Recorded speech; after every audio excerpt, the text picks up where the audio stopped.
Curious साहब, ये क्या मुतालबा गलत है उनका कि हमने 17 एनओसीज लिए हैं फिर बिल्डिंग तामीर की है, तो वो जो 17 एनओसीज दिए हैं जिसने, उनसे कोई भी नहीं पूछ रहा, न सिंध हुकूमत पूछ रही है अपने इदारों से, न सिंध बिल्डिंग कंट्रोल अथॉरिटी से, न बाकी इदारों से, न उससे जिसने गैस का मीटर दिया, न जिसने बिजली का मीटर जारी किया या एनओसी दिया। और सिंध हुकूमत सिंध असम्बली में बैठ के सब्र की दुआ करा रही है, बस काफ़ी है। देखिए, बुनियादी तौर पे इस पे नक्स जो है वो फैसले का है। सुप्रीम कोर्ट जो है वो पाकिस्तान में वाहिद कोर्ट है जो कोर्ट ऑफ लॉ नहीं, कोर्ट ऑफ जस्टिस है। कोर्ट ऑफ लॉ होती है कि कानून जो आपको बताता है ना उसके मुताबिक आपने फैसला करना है, जबकि कोर्ट ऑफ जस्टिस वाहिद वो होती है कि कानून में कोई प्रोविजन मौजूद हो या ना हो, आपने लोगों को मुकम्मल इंसाफ फराहम करना है। मैं जरा पढ़ता हूं article 187, supreme court shall have powers to issue such directions, orders or decrees as may be necessary, जैसी वो चाहे, for doing complete justice in any case or matter pending before it. ठीक, इसका मतलब ये है कि ये सारे ऑर्डर सुप्रीम कोर्ट ने वहां गिराने का तो ऑर्डर कर दिया, लेकिन किसी ऐसे शख्स को जिसने एनओसी जारी किया उसको कटहरे में लाके खड़ा नहीं किया।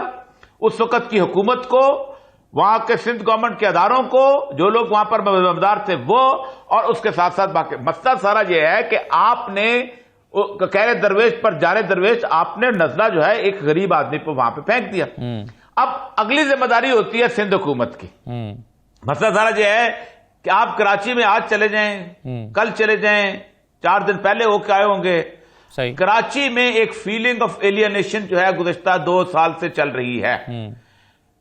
ठीक है, अल्ताफ हुसैन साहब चले गए, अपनी उसमें गुम हो गए, उसके बाद पॉलिटिक्स वहां की बिखर गई, लेकिन उस बिखरी हुई लाश के ऊपर जो है इस वक्त सियासी गिद्ध जो है वो छाए हुए हैं। और कराची का कोई वाली वारस नहीं, सच्ची बात बताऊं। और वरना ये इस तरह का टावर लाड़काना में गिरा होता जी, नवाबशाह में गिरा होता, सक्खर में गिरा होता, या मतलब शिकारपुर में गिरा होता, सिंध रवैया हुकूमत का रवैया बिल्कुल मुख्तलिफ। सही है।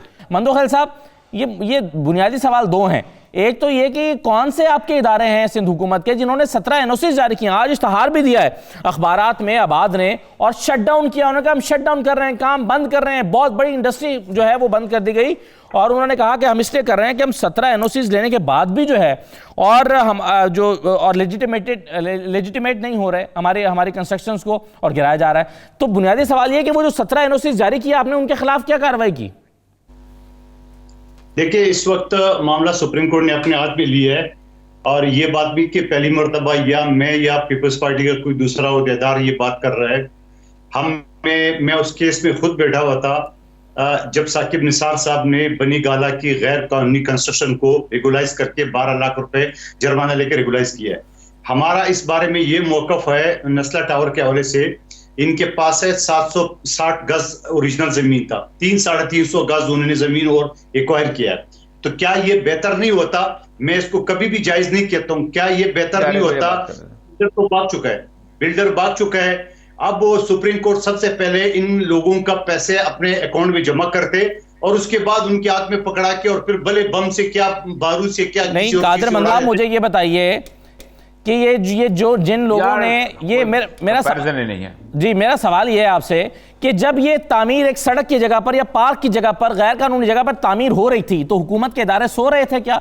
क्या गफलत थी या पैसे लेकर, रिश्वत लेकर किया गया? क्या इस पर कोई इंक्वायरी आपकी हुकूमत ने भी समझा मुनासिब कि की जाए? जी, और ऐसा मैं आता हूँ जी।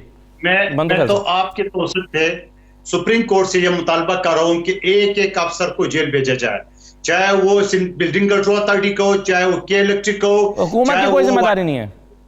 सुन ले, एक आएगा, मैं किसी की तरफदारी नहीं करूंगा, लेकिन सवाल मेरा ये है कि इस प्लाजे को अचानक अपनी ख्वाहिश के मुताबिक बम से उड़ाने के बजाय इसके ऊपर जुर्माना लगा के रेगुलाइज करता बनी गाला की तरह। क्या वो बेहतर क्यों हुआ? क्या वो तामीर ही क्यों हुआ? ये लोग प्यार मददगार खड़े हुए, और ये साहब कह रहे हैं ये कोई कंपैरिजन नहीं है, और ये साहब ये क्यों कंपैरिजन नहीं है? क्या पाकिस्तान भर में प्लाजे कोई नहीं है? मैं सिंध हुकूमत की या सिंध हुकूमत के अदारों की तारीफ कर, मैं तो कहता हूँ एक अफसर को आप जेल भेजे, आप जेल भेजे, मगर आप जेल नहीं भेजेंगे जो गफलत के मुर्तकिब हुए हैं। देखिए, एक मिनट, नहीं, और ये साहब का एक नुक्ता लेने में आगे बढ़ता हूं फिर सजा दी जा रही है और साथ साथ ये भी कह रहा हूं, आप या दूसरी चैनल और ये साहब की है, सुन ले बात, सुन ले आप कादिर मंतूख साहब, एक मिनट दीजिएगा जरा। जिम्मेदार नहीं है क्या, मीडिया वाले जिम्मेदार नहीं है कि अगर, और दूसरी बात ये कि ये तो 760 गज की बात हो रही है, बात ये होता ना, यहाँ तो बड़े बड़े नालों के ऊपर जो कब्जाते हैं, यहाँ जो पार्कों के ऊपर नियामतुल्ला खान साहब का वो सबके सामने जो पिटिशन है, नालों के ऊपर, पार्कों के ऊपर बकायदा जो है ना वो सिटी गवर्नमेंट के डिपार्टमेंट ने, ठीक है, चलें, आपका पॉइंट आ गया। 249 में बकायदा जो है ना वो बैक डेड में लीज, आगे बढ़ने देना, बाकी मेहमानों को शामिल है, गुफ्तगू कर लूं मैं मंदूख साहब के ऊपर जो है लीज लोगों के पास पड़े हुए, उसका कोई सुनवाई नहीं है। मैं कहता हूँ सबके खिलाफ कार्रवाई करो। आगे का आवा बिगड़ा हुआ है ना जी, तो सबके खिलाफ क्या, 15 साल से कौन हुकूमत कर रहा है यहाँ पे?